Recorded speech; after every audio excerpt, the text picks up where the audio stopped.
অনেক দিন পরে আমরা গোসল করতে আসছি পদ্মার পাড়ে।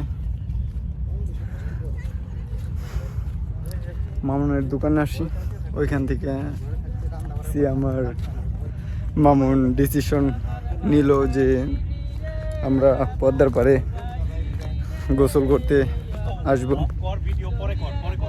এই এই জায়গার নাম কি শ্যাম? এই শ্যাম বল না বন্ধু, এই জায়গার নাম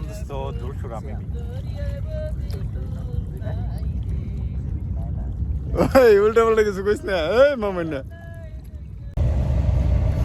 অবশেষে মামুন তো কাঁচা অলরেডি দিয়ে দিছে। নে লাভ দে মামুন।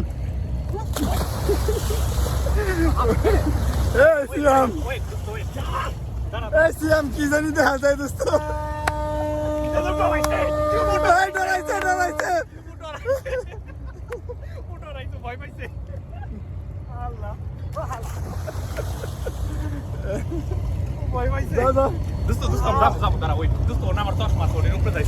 না যাই হোক, মামুন বলতেছে এটা ফেরি। এটা তো আমার কাছে মনে হইতেছে না কোনো দিকেই ফেরি। এই আলা এটা ফেরি না।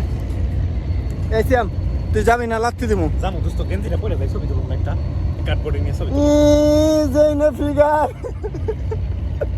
আরে ফালা যা আর হালা মোবাইল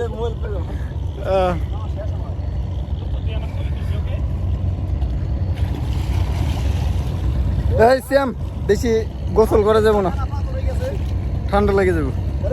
হ্যাঁ বালি পাথর হয়ে গেছে। এটি সিমেন্ট ঢালাই দেওয়া। এমনি তোমার ওই সত্যি বলো। ওই মামুন তোর বুকের মধ্যে কালা কালা কি জানি উঠছে।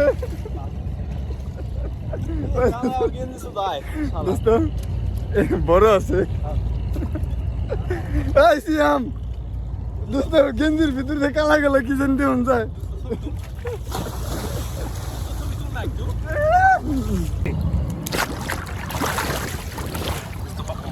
অবশেষে আমাদের গোসল করা শেষ। কি করছি মামুন অলরেডি আমার ইচ্ছা ছিল আরেকটু গোসল লুঙ্গি পরা শুরু করে দিয়েছে। ঠান্ডা এখানে তো কখনো গোসল করা হয় না, সো এখন গোসল করলে ঠান্ডা লেগে যেতে পারে বেশি গোসল করলে। ফিলিংস কেমন যে এখানে হঠাৎ করে গোসল করতে আসলো? কোনো প্রিপারেশন ছিল না, হঠাৎ করেই মানে প্ল্যানিং চলে আসলো, এই কারণে এই গেটআপেই চলে আসছে। কোনো প্রিপারেশন নাই, কিছু নাই, হঠাৎ। যাই হোক মামুন তোমার কেমন লাগতেছে? বাট খুব ভালো লাগতেছে আমার এখানে গোসল করে, পানিটা খুব ভালো। যাই হোক ভিডিওটা ভালো লাগলে অবশ্যই লাইক কমেন্ট শেয়ার করে পাশেই থাকুন। তুমি কিছু বলো? না আমার তো খুব ভালো লাগছে, আমি তো আমার ফিলিংস শেয়ার করলামই। যাই হোক কি করবো, এখন উঠে যাবো। পদ্মা নদী বলে কথা, গোসল করার সময় স্বল্পতার কারণে আমরা চলে যাবো সবাই। Okay bye. বাই।